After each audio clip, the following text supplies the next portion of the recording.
እንደዚህ እኮ አልነበርኩም። የሚስቅልኝ ሁሉ ወዳጄ፣ ያቆላመጠኝ ሁሉ ጓደኛ የሚመስለኝ ሰው ነበርኩ። ባቆላመጡኝ አንደበቶች መከዳት። አሰላሙ አለይኩም ወራህመቱላሂ ወበረካቱ። ሰላም ውድና የተከበራችሁ የቻናሌ ቤተሰቦች በያላችሁበት የዓለም ዳርቻ ሰላማችሁ በዝት ትርፍ ይበል ብያለሁ። ደግሞ ዛሬ በሌላ ቪዲዮ ተመልሼ መጥቻለሁ። ቪዲዮውን ሼር፣ ላይክ፣ ሰብስክራይብ እንዲሁም ደግሞ ያላችሁን አስተያየት ኮሜንት ላይ በመጻፍ አበረታቱኝ እላችኋለሁኝ። ዛሬ ይዤላችሁ የመጣሁት ለልጆች የሚሆን ለአዋቂም የሚሆን የፓንኬክ አሰራር ነው ማለት ነው። እኔ የተጠቀምኩት እዚህ ጋር ግብአቶቹን አሳያችኋለሁ። 2 እንቁላል፣ ሩብ ዘይት፣ ሩብ ስኳርና ሩብ ወተት፣ ከዛ ደግሞ ለፍሌቨሩ ደግሞ 1 ብርቱካን ተጠቅሜያለሁ። ከዛ 2 ብርጭቆ ዱቄት፣ ከዛ ደግሞ ቫኒሊያ እና ቤኪንግ ፓውደር ነው የሚያስፈልጉኝ ማለት ነው። ሀባይቢ በነገራችን ላይ ያው ፓንኬክ በፈለጋችሁ መልኩ መሰራት ይችላል። ብዙውን ጊዜ የተለመደው ግን ኖርማሊ በኖርማል በቃ ራሱን ብቻ ነው፣ ምንም አይነት ፍሌቨር ሳይጨመርለት። ግን ደግሞ እንትኑን ለመቀየር ስንፈልግ ሙዝ መጨመር እንችላለን። እንደዚህ የብርቱካን መጨመር እንችላለን። ፍሌቨሩን በቀየራችሁት ቁጥር ልጆች የማይሰሎቹም ይወዱታል፣ እናንተም ደግሞ ትወዱታላችሁ ማለት ነው።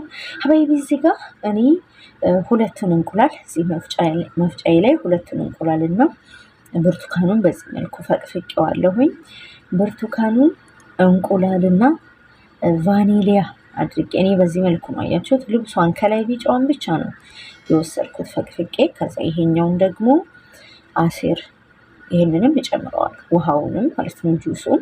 እሱም አይቀር ለምን የጣዕሙ አብሮ የሚሰጠን ጣዕም አለው ማለት ነው። አሁን እንፈጨዋለን። ኦኬ በነገራችን ላይ አብራችሁ ሁሉንም አንድ ላይ አድርጋችሁ መፍጨት ትችላላችሁ። ማለቴ እንቁላሉን፣ ይሄን ብርቱካኑን፣ ቫኒሊያውን፣ ስኳሩን እና ዘይቱን፣ ወተቱን አድርጋችሁ አንድ ላይ አድርጋችሁ መፍጨት ትችላላችሁ።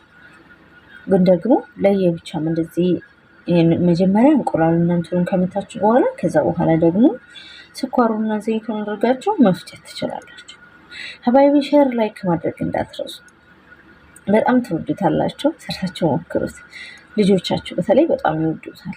ኦኬ ለልጆች በጣም ይሆናል፣ ለእናንተም ለአዋቂ ራሱ። ኦኬ ከዛ ስኳሩን እንጨምራለን፣ ዘይቱን። ይህንን እንደዚህ አድርገን አንድ ላይ እንመታዋለን ማለት ነው። እነዚህን አንድ ላይ ከመታን በኋላ ሀባይብ መጨረሻ ላይ አሲር ብርቱካኑንና ወተቱን ጨምረን አንድ ላይ እንመታዋለን ማለት ነው አብረን። እንዴት ናችሁ ሀባይቢ? ደህና ናችሁ አይደል? ስራ እንዴት ይዟችኋል? ሁሉ አማን፣ ሁሉ ሰላም? እኔ ጋር አልሐምዱሊላህ ሁሉ ሰላም ነው። እንግዲህ እንደምታዩት በዚህ መልኩ በደንብ ከመታችሁት በኋላ ኦኬ በደንብ ከመታችሁት በኋላ ሁሉንም ከቀላቀላችሁ በኋላ ነው እንግዲህ ለብቻ አውጥታችሁ ዱቄቱን አድርጋችሁ ትቀላቅሉት ማለት ነው። መጀመሪያ በዚህ መልኩ መታችሁ ማስተካከል አለባችሁ ሀባይቢ። እንግዲህ አሁን ላይ ያለንበት ሁኔታ በጣም ነው የሚያስፈራው። ሁላችንም ዱዓ የምናደርግበት ወደ አላህ የምንዞርበት በቃ በጣም የሚያስጨንቅና የሚያስጠላ ሁኔታ ላይ ነው ያለ ነው። አላህ መጨረሻውን ያሳምርልን። በተለይ ዓለም ላይ አሁን እየተከሰተ ያለው ነገር ኑሮ ውድነቱ፣ ጦርነቱ፣ በጦርነቱ የተነሳ የኑሮ ውድነት እንግዲህ በየቦታው ገብቷል። አላህ ነገሮችን ያስተካክልልን። ሁላችንም ዱዓ ማድረግ ያለብን። እንግዲህ ሀባይቢ እንደምታዩት እኔ እዚህ የምሰራበትን እቃ አዘጋጅቻለሁ። እዚህ ጋር አድርገዋል። አያችሁት እንዴት እንደሆነ። በቃ በዚህ መልኩ ነው የሚሆነው። አሁን እዚህ ጋር ምንድነው የምናደርገው? ዱቄታችንን አድርገን አንድ ላይ እንበጠብጠዋለን ማለት ነው። ትንሽዬ ወፈር የሚልባችሁ ከሆነ ሀባይቢ ወተት ነው የምታደርጉት። ከዛ እዚህ ጋር እንደምታዩት 1 ማንኪያ ዱቄት አድርጌ ማነው ቤኪንግ ፓውደር አድርጌያለሁ። በነገራችን ላይ እንደ ዱቄቱ መጠን አነስ ያለ ዱቄት የምትሰሩ ከሆነ ግማሽ ማንኪያ ማድረግ ትችላላችሁ። ኦኬ ኦኬ ከዛ እንደዚህ ትመቱታላችሁ። ትንሽ ወተት ጨምሬበታለሁ እኔ ወፈር ብሎ ነበረ። እንደምታዩት እንግዲህ መጠኑ በዚህ መልኩ ነው የሚሆነው። በጣምም ቀጭን መሆን የለበትም፣ በጣምም ወፍራም መሆን የለበትም። ያው በጭልፋም ሆነ በምታረጉበት እቃ ለመውረድ የሚችል አይነት መጠን መሆን አለበት። ትንሽ 5 ደቂቃ ያክል እንተዋዋለን። እንደምታዩት እንግዲህ እንደዚህ ሆኖልኛል ማለት ነው። አያችሁት? በጣም ቆንጆ በቃ ቀጭን አይባልም ወፍራም አይባልም። ጥሩ ሁኔታ ላይ ነው ያለው።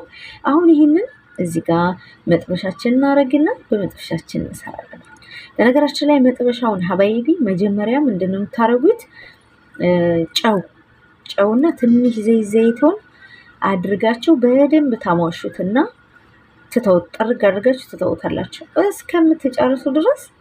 ምንም ነገር አየዘባችሁ በቃ መስራት ትችላለች። እንደምታዩት እኔ በዚህ መልኩ ለልጆች ከሆነ በዚህ መልኩ መስራት ትችላላችሁ። ከዚህም ከፍ ማድረግ ትችላላችሁ፣ ከዚህም ማሳነስ ትችላላችሁ። አው ልጆች ደስ ብሏቸው እንዲበሉ። ለአዋቂ ከሆነ ግን ትንንሽ ማድረግ ትችላላችሁ።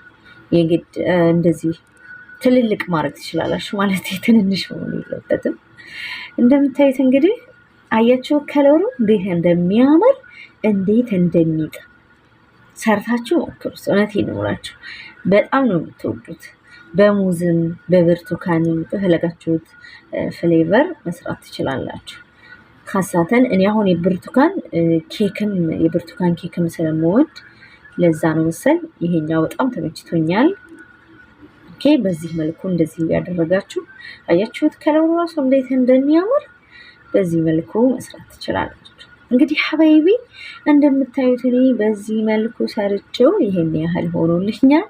እዚህ ጋር እንግዲህ ትንሽ ከፍ ያለ ከዛ ደግሞ አነስ ያለች አርጌ አያችሁት እንዴት እንደሚያምር ዋው ነው አልኳችሁ። በጣም ነው የሚጥመው።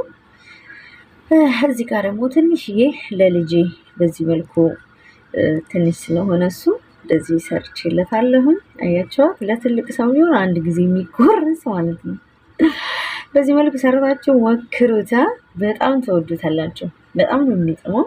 ከዛ ሀባይቢ ግን አንድ ነገር የምነግራችሁ ነገር ለህፃናት በተለይ ገና ምግብ እንትን እያሉ ከሆነ ለልጆች ብዙም ጣፋጭ ነገር ባታብዙባቸው ጥሩ። እንግዲህ በቸኮሌትም በዚህ በሸራውም መብላት ትችላላችሁ። ከፍ ላሉም ልጆች ይሄን መጠቀም ትችላላችሁ። 1 ዓመት እስከ 1 ዓመት ድረስ ግን ለልጆች ጣፋጭ ነገርና ጨው ነገር ባይበዛባቸው ተብሎ ይመከራል ማለት ነው። እንግዲህ እንደምታዩት እኔ ይሄንኛውን በዚህ መልኩ አድርጌበታለሁ። ያኛውን ግን አላረኩበትም። ሼራኔ ለልጄ አላረኩለትም። ይሄኛውን ግን እንደምታዩት በዚህ መልኩ አዘጋጅቻለሁ። ሀባይብ እንግዲህ የዛሬው ቪዲዮ ይሄንን ይመስል ነበረ። በሌላ ቪዲዮ እስከምንገናኝ ሼር ላይክ ማድረግ እንዳትረሱ። ሰላም አለይኩም።